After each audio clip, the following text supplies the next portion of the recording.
Aha,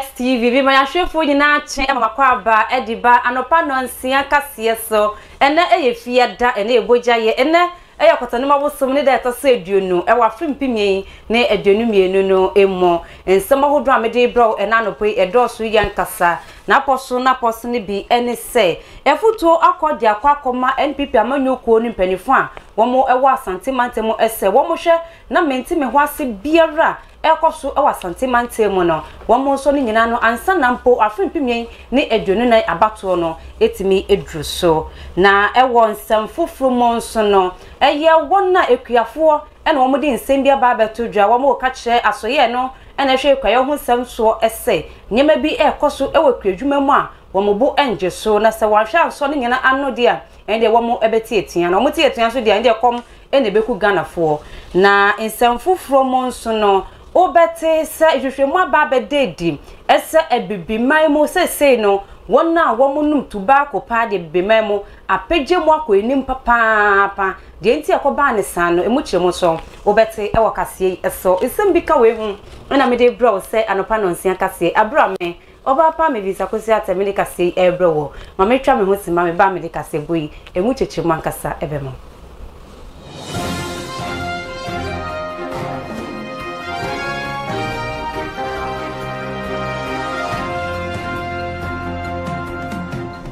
TV anopa no nsia kase ene yede ebra wona kase boy efrin kramponi mantem dia kokwase Festus adom preza building mo ene ye hye ukopie mu ewa befo tintan kase no so dia Facebook XTV GH YouTube XTV Ghana TikTok XTV 391 na ye hye nsem na ase dia NPP amanyukuo no ukopie mu ewa santi mantem a zongo leaders no womo ena friends entrofo nhye womo di nsem bi atu entrofo enim na we ekodi akwakoma amanyukuo no mpanifo no ni nyina ene se womo echemu se nansen a womo efie abato no mentime ho ase nipa bia mkopeke forms no womo fa koti kwanso womo din edifremo eho se bubuja ebekoso ewo oman Ghana mo ni nyina mo no se no sankrofo nyina na womo akom ho edi aboma womo ato womo ho din se rejected delegate na san rejected delegate yi ene womo friends entrefo nhema womo di ato dwase ndan nyeme ya ekoso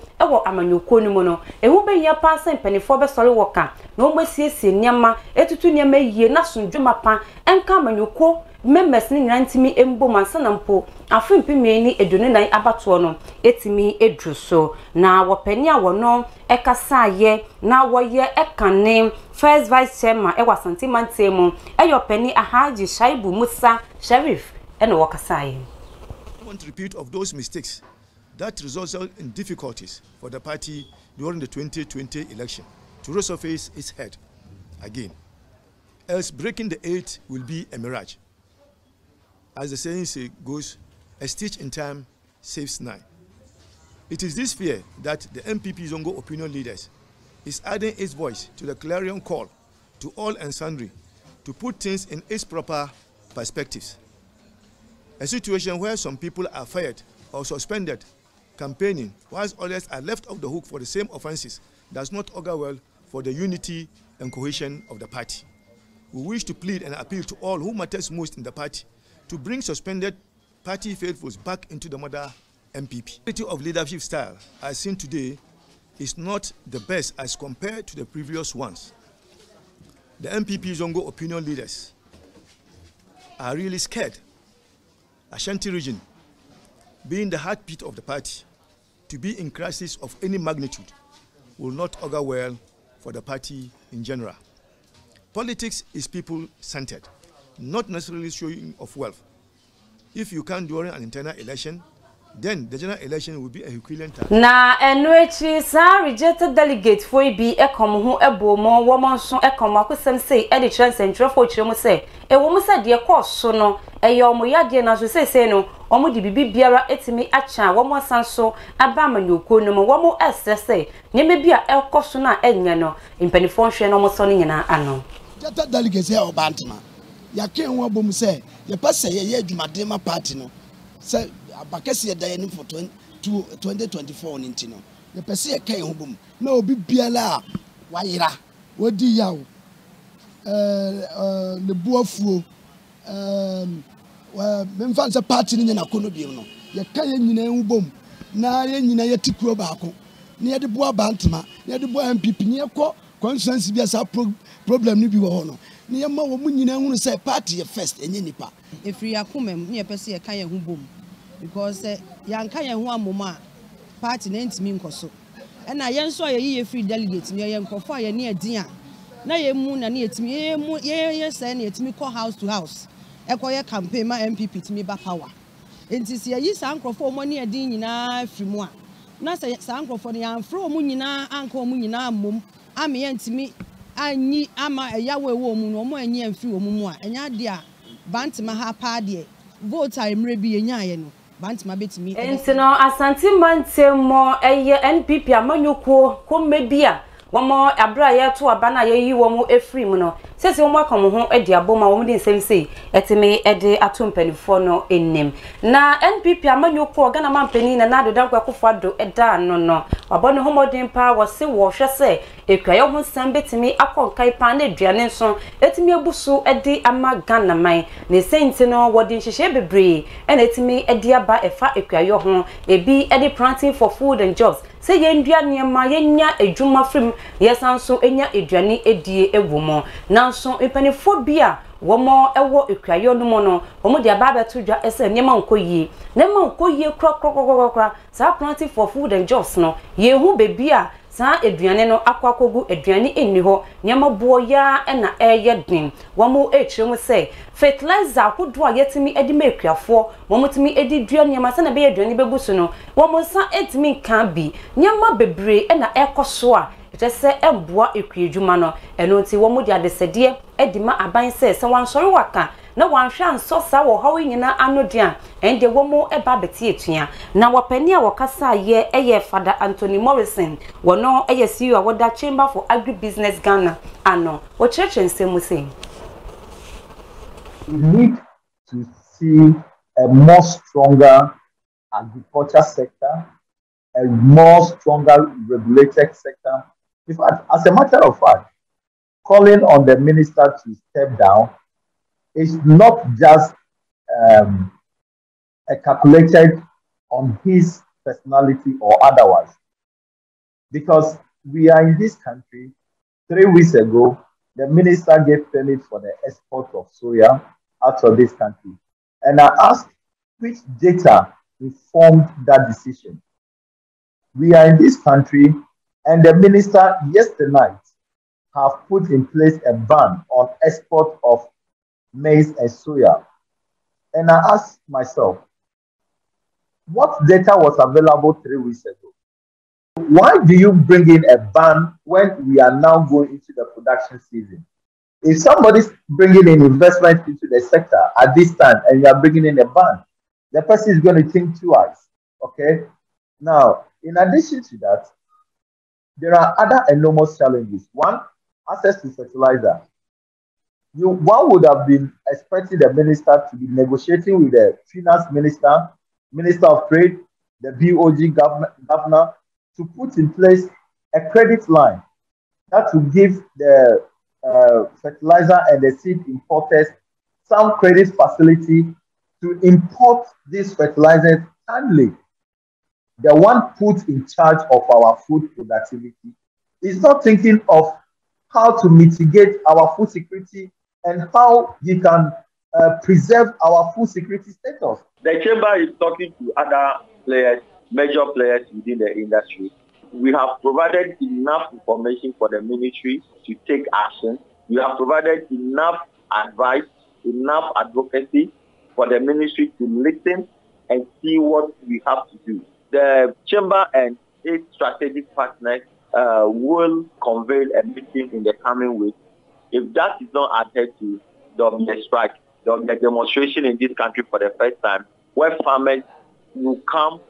and join hands with processors and other value chain players and demonstrate against this minister. And we think that the minister should humbly resign. No, ni pa wakasa ese Father Anthony Morrison wono na CEO awoda Chamber for Agribusiness Ghana ano na ye to akase no so die a menti me ho ase ni penche ma ne homene so e won kraza south a fiti na wotwi ya bomu amanye dia ma osan je se ntwenya wo nom no wetimi acheche mo se na ensem no eko na mpenifo akodo a eba no sabasa ye ne menti me ho ase wo mo edimu kinkima pa wo pani ba kwa edi ndi Professor Justice Tegbe wono edi nsem bia ba betudwa wo kyerem se asem yi esi ye no police for ni bebre e no motimi di nkyerkyeremu ede aba sa wo hwe nkyerkyeremu a police for no ede eba ye na edanso ewo de etimamufuo ni penifo ahodo na wo mo ewo kromo no wo mo je na wo mo ka no edanso kran ewo honom enti no wo kyerem se asem a police for no ede aba no ye ntimi gina eno so enju wo mu di sa rakeke ye mfa asem ne trara sa enko ewo sepe hu be nya se ye pe abedweko bia jese wo mu nya post for wo mu nya amanyofo no mu nya nsemu hwehwemu no mu hwe de koba de si ye ai na mo so abrante abet donko woto nanom ewonse do a eni nti mebure wo ho no mu ye kire na eno echi obi fufro so esan so to nanom wonse nipa bebre ene prai no wo pani echem se ehu behia pass enye nhwemu ne mo no dia post for no e kan de nya de a ebetimi ejiwo medi afa ne terasa yes, I think we are at risk of repeating ourselves time and again, that when we have public order situations and we send police officers there fully armed, we should expect nothing but what we so often see, which is the killing of protesters. And as long as we lack the institutional arrangement to hold officers to account, to minimize the use of excessive force, I'm afraid this will be, there'll be many more of such situations. Do the police have the legal right sometimes to use deadly force? We will say, yes, they do have that right.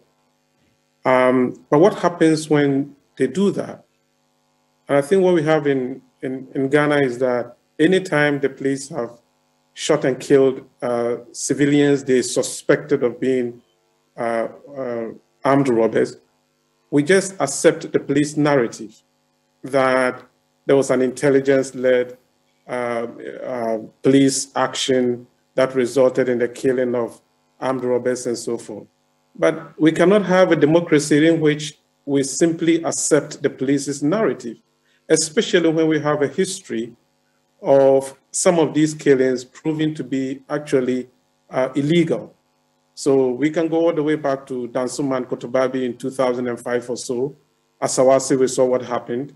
And then, of course, recently in Nigeria and other places. So we cannot accept what the police say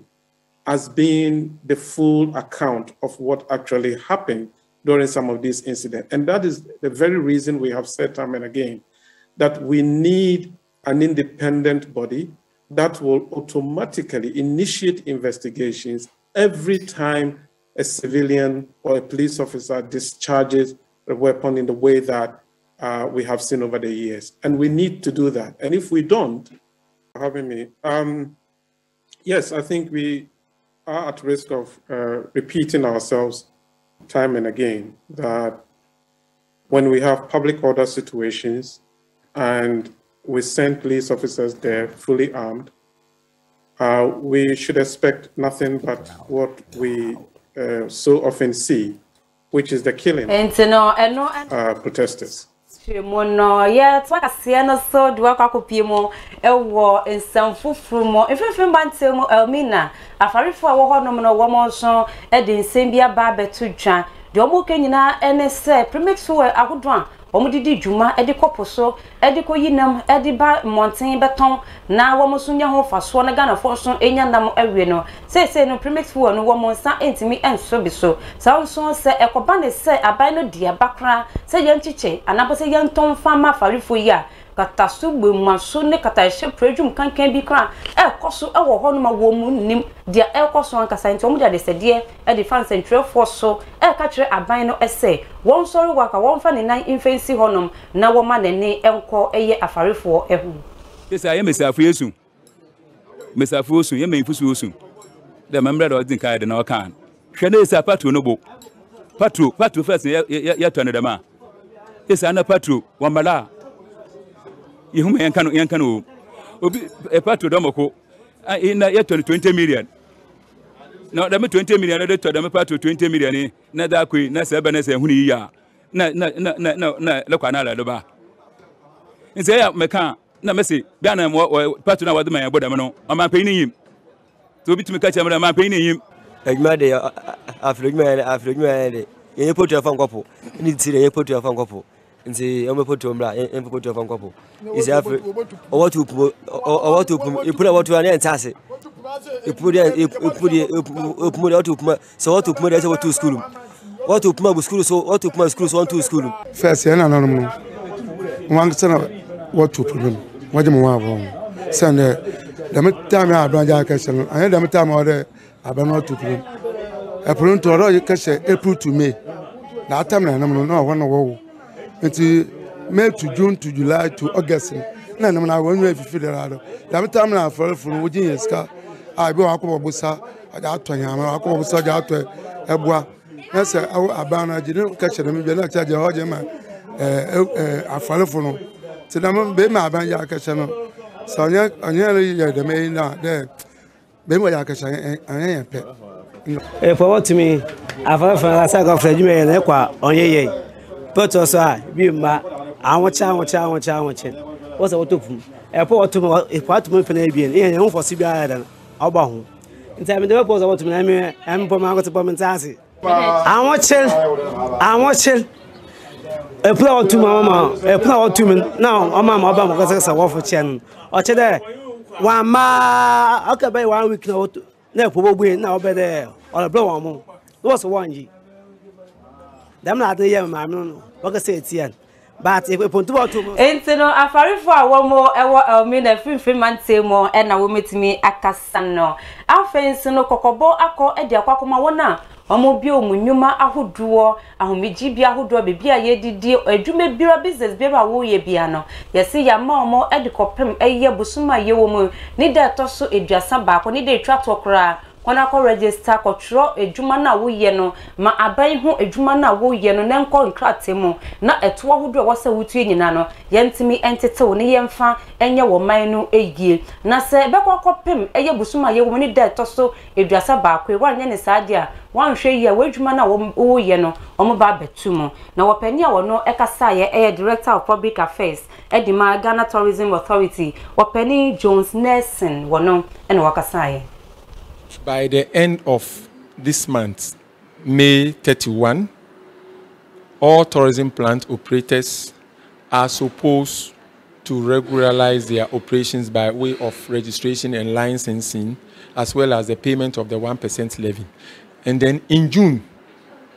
we'll embark on an enforcement exercise to clamp down on them, and then we'll sanction them. The sanction is by way of administrative charges and